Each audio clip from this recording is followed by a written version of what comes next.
बिस्मिल्लाहिर्रहमानिर्रहीम। अस्सलाम वालेकुम। आज के लेक्चर में हमने फोर्थ चैप्टर स्टार्ट करना है। चैप्टर का नेम है इंट्रोडक्शन टू एनालिटिक ज्योमेट्री। अब इसके लिए पहले आपको पता होना चाहिए कि एनालिटिक ज्योमेट्री क्या होती है। ज्योमेट्री में हम डिफरेंट शेप्स ड्रा करते हैं। स्टडी ऑफ शेप्स को आप ज्योमेट्री कहते हैं। कोई शेप आप ड्रा करते हैं, किसी का आप बताते हैं कि ये कौन सी शेप है, इस तरह के आपके पास क्वेश्चंस होते हैं, उसको आप ज्योमेट्री कहते हैं। एनालिटिक ज्योमेट्री क्या होती है, यहाँ पे मैं इसकी डेफिनेशन लिख रही हूँ। एनालिटिक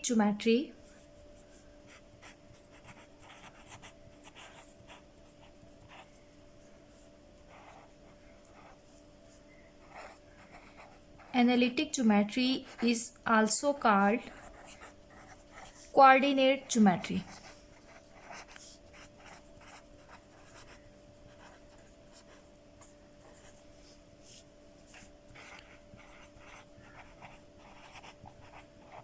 एनालिटिक ज्योमेट्री को आप कोऑर्डिनेट ज्योमेट्री भी कहते हैं, या आप इस तरह से कह सकते हैं कि study of geometry using coordinate system, और study of geometry using coordinate system is called analytic geometry।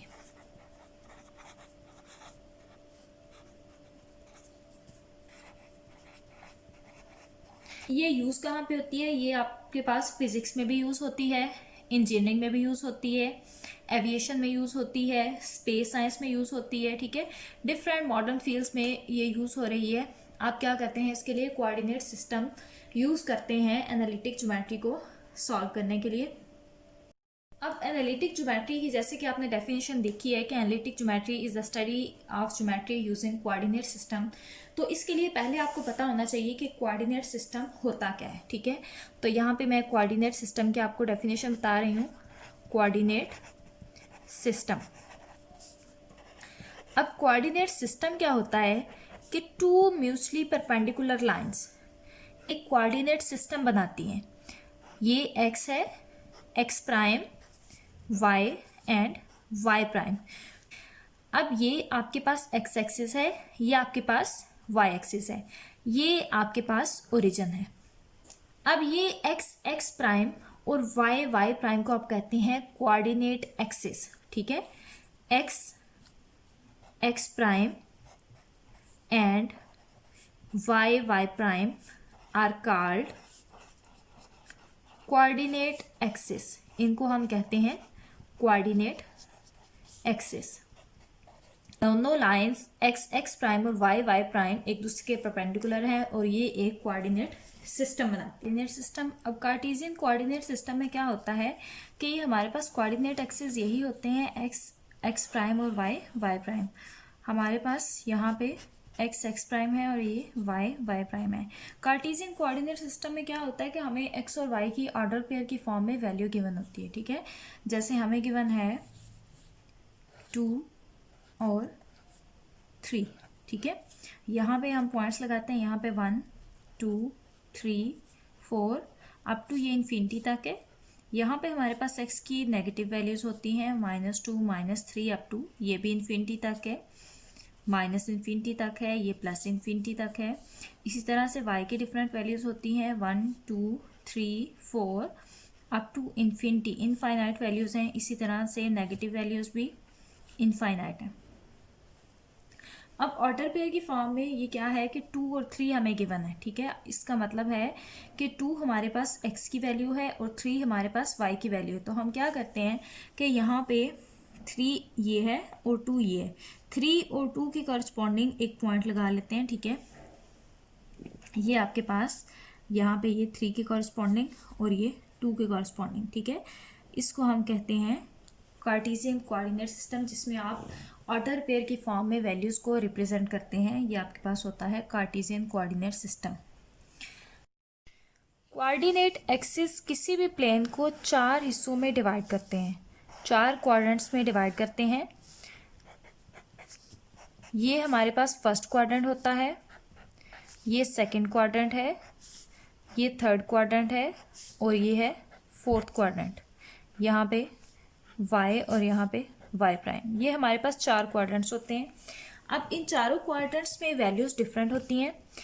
अब अगर फर्स्ट क्वाड्रेंट में है, अगर आपको गिवन हो कि x is greater than 0 and y is greater than 0, third quadrant में हमारे पास x की वैल्यू भी नेगेटिव होती है और y की वैल्यू भी नेगेटिव होती है, और फोर्थ क्वाड्रेंट में x पॉजिटिव होता है और y नेगेटिव होता है। ये इस हिसाब से लिखी हुई है कि ये हमारे पास पॉजिटिव x एक्सिस है, इस वजह से यहाँ पे पॉजिटिव वैल्यूज़ आएंगी फर्स्ट क्वाड्रेंट में x की।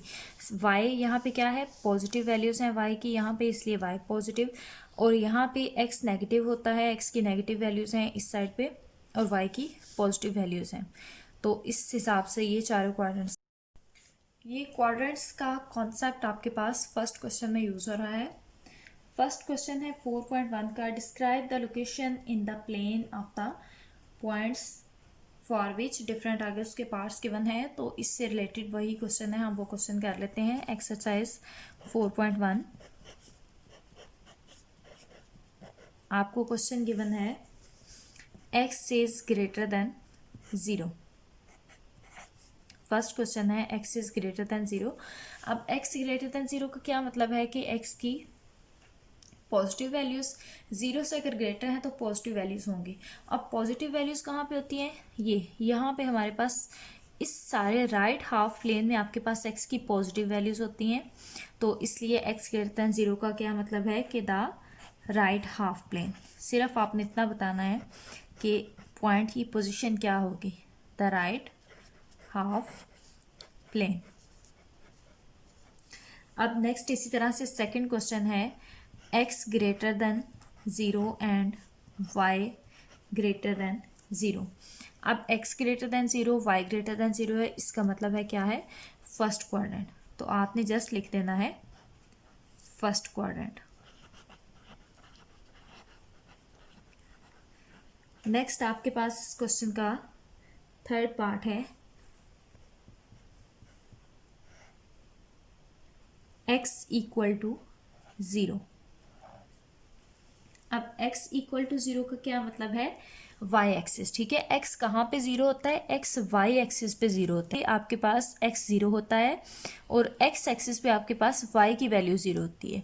तो अगर x 0 है तो इसका मतलब है y एक्सिस। इसी तरह से फोर्थ क्वेश्चन आपसे पूछा गया है कि y इक्वल टू 0, तो y कहाँ पे 0 होता है, x एक्सिस पे आपके पास y 0 होता है, तो इसका आंसर आपके पास आ जाएगा D, x axis. x axis पे y 0 होता है और y एक्सिस पे x इक्वल टू 0 होता है। नेक्स्ट आपके पास फिफ्थ पार्ट है,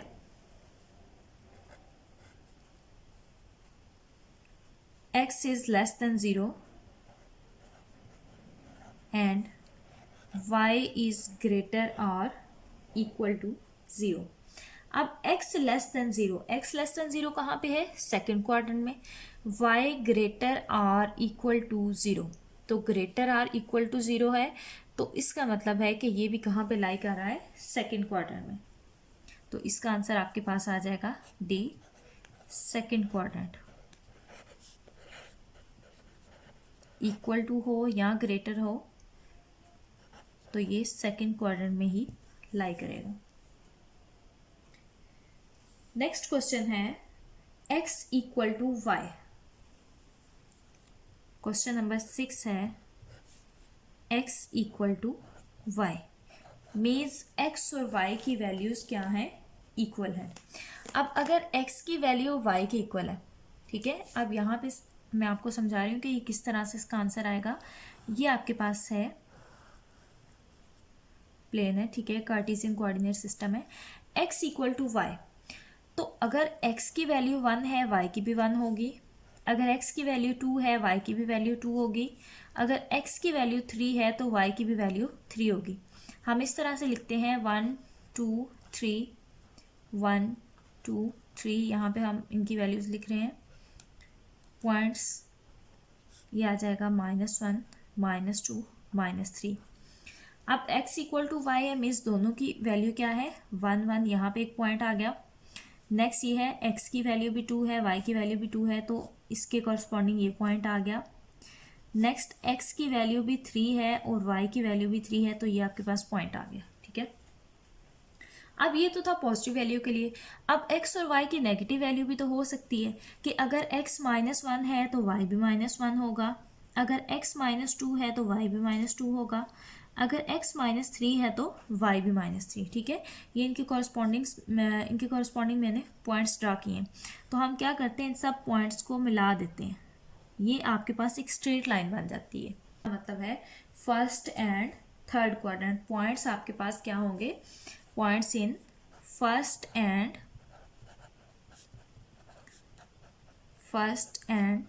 थर्ड क्वाड्रेंट, फर्स्ट और थर्ड क्वाड्रेंट में आपके पास लाई करेंगे with having abscissa and ordinate equal, having equal abscissa and ordinate. ठीक है, एब्सिसा और ऑर्डिनेट इक्वल होने चाहिए। एब्सिसा क्या होता है, हम ऑर्डर पेयर में x की वैल्यू को एब्सिसा कहते हैं। ठीक है, और y की वैल्यू को हम ऑर्डिनेट कहते हैं। जैसे हमारे पास कोई पॉइंट लिखा हुआ है 2 और 3, तो ये x2 की वैल्यू 2x की वैल्यू है, x इक्वल है 2 के और y इक्वल है 3 के।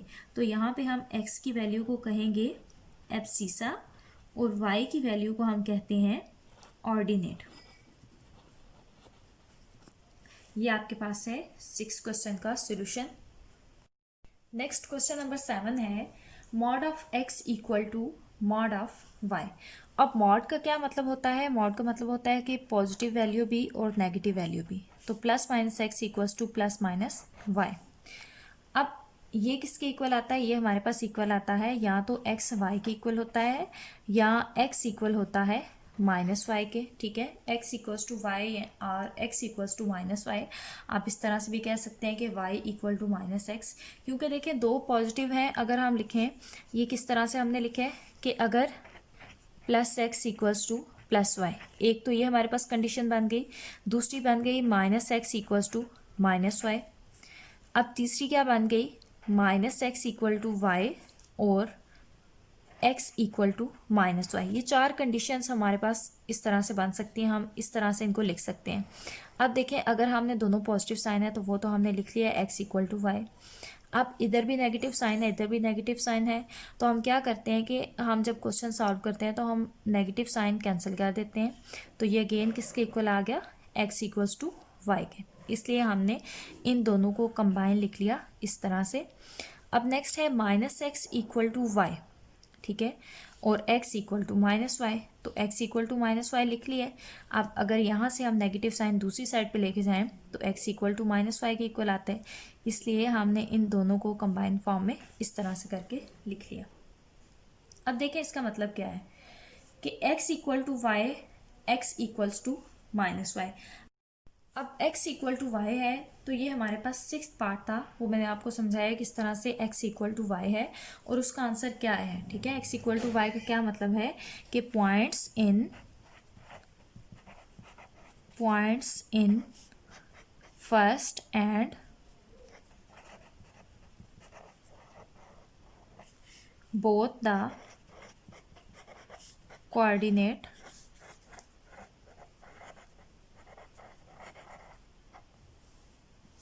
इक्वल, कि हमारे पास x और y दोनों की वैल्यू इक्वल आएगी, वो हमारे पास होगा फर्स्ट और थर्ड क्वाड्रेंट में लाई करेगा। अब सेकंड के लिए हमने चेक करना है x इक्वल टू -y। ठीक है, तो x इक्वल्स टू -y के लिए क्या है कि आपके पास x की पॉजिटिव वैल्यू है, y की नेगेटिव वैल्यू है। ये भी आपको मैं करके दिखा देती हूँ किस तरह से आएगा। ये हमारे पास 1 2 3 -1 -2 -3, इसी तरह से यहाँ पे -1 -2 -3 1 2 एंड 3। अब देखें, अगर x इक्वल है -y के, जो x की वैल्यू है वही y की वैल्यू होगी, लेकिन साइन चेंज होगा। तो अगर एक की 1 है तो दूसरे की -1, अगर एक की वैल्यू 2 है तो दूसरे की -2, अगर एक की वैल्यू 3 है तो दूसरे की -3। मतलब हमारे पास इनके कॉरस्पॉन्डिंग एक ये पॉइंट आ जाएगा, दूसरा ये और तीसरा ये। हमने इन तीनों पॉइंट्स को मिला दिया, ठीक है। ये स्ट्रेट लाइन है, वैसे थोड़ी सी टेढ़ी हो गई है।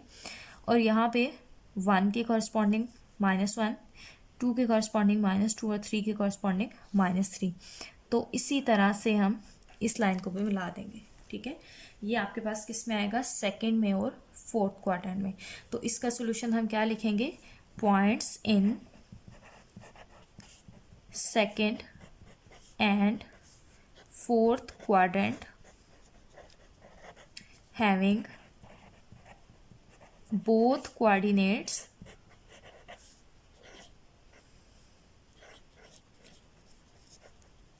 equal